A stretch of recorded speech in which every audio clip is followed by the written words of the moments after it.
الله الرحمن الرحيم الحمد لله رب العالمين وصلى الله على محمد وعلى آله وصحبه وسلم.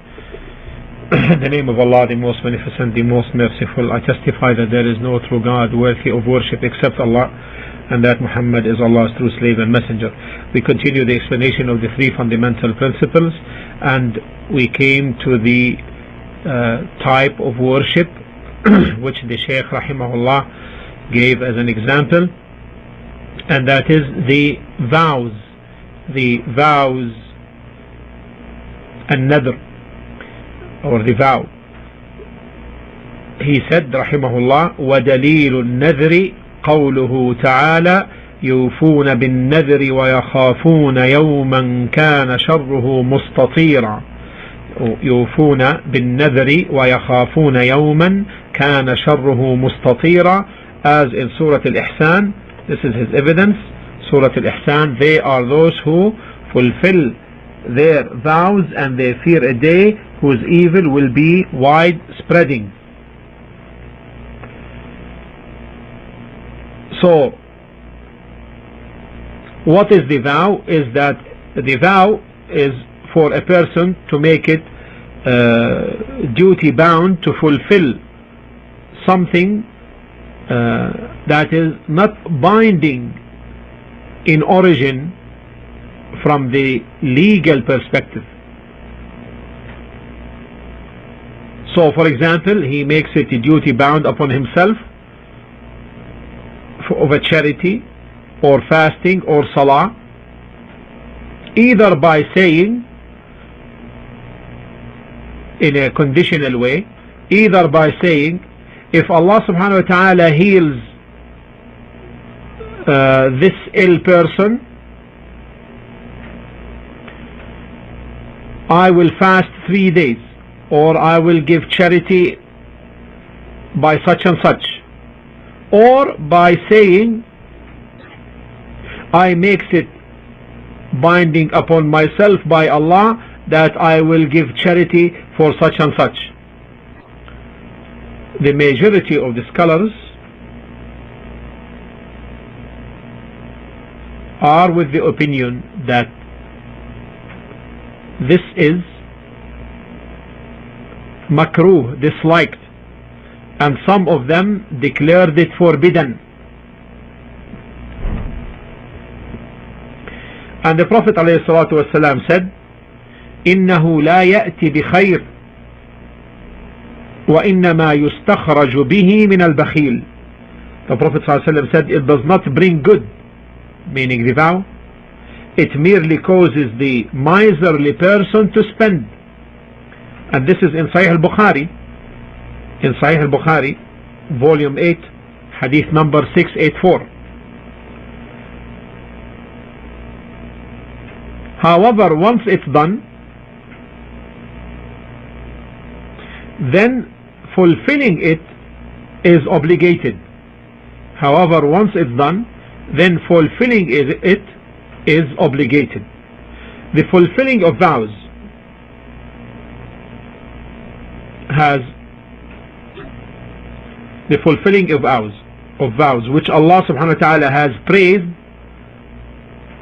are all acts of worship which Allah subhanahu wa ta'ala has obligated.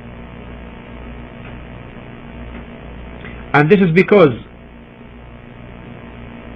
our Shaykh rahimahullah said, this is because when a person starts any of the obligatory acts of worship, then he has become duty bound to fulfill and complete them. And the proof for this is in the saying of Allah subhanahu wa ta'ala in Surah Al-Hajj in chapter 22 verse 29.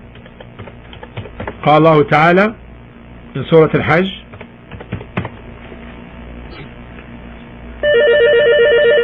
ثم ليقضوا تفثهم وليوفوا نذورهم وليطوفوا بالبيت العتيق.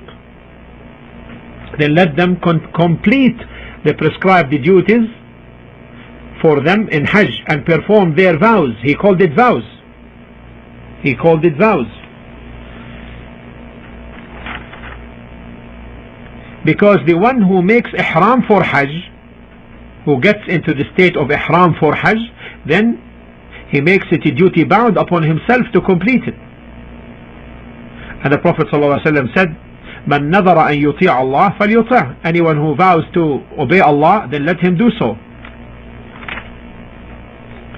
Ihram means to get into the state for the particular ritual of Hajj.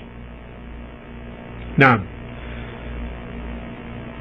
so vows by which a person makes a pledge and thus obligates himself to do something or other, or makes some act of obedience to Allah that is not obligatory, binding upon himself, then this is disliked. And as we said earlier, some of the scholars declared it to be forbidden. Yet even so, if a person does go ahead and vow that he will do some act of obedience to Allah, then it becomes obligatory upon him to perform it. Then it becomes obligatory upon him to perform it. As the Prophet ﷺ said,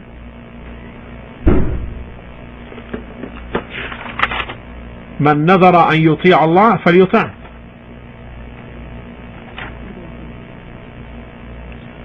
Whoever vows to act in obedience to Allah, then let him obey him. And therefore, the vows applies to the obligatory acts of worship in general, and to making vows in specific, which is that a person obliges himself to do something for the sake of Allah subhanahu wa ta'ala. The scholars divided the vow into various categories, and these are classified in the books of fiqh. The important point to remember that it is obligatory upon the person to perform the obedient type of vow, because the Prophet ﷺ said, "Whoever vows to act in obedience to Allah, then let him obey him." Let him obey him. But in origin, it is as mentioned earlier. In origin, most of the scholars dislike it. Most of the scholars dislike it, and some declared it to be forbidden.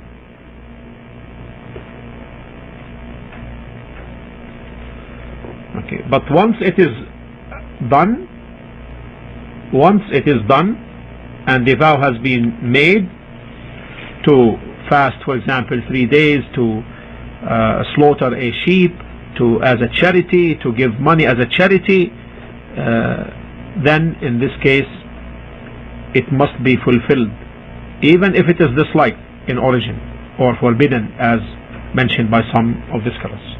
Wallahu ta'ala a'la wa a'lam, wa sallallahu ala Muhammad wa ala alihi wa sahbihi wa sallam. Now we have completed the various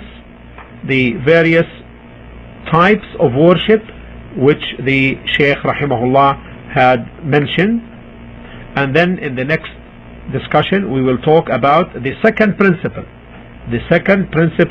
which is ma'rifatu deen al-Islam bil-adilla, knowledge of the deen of Islam with the proofs. This is the second principle.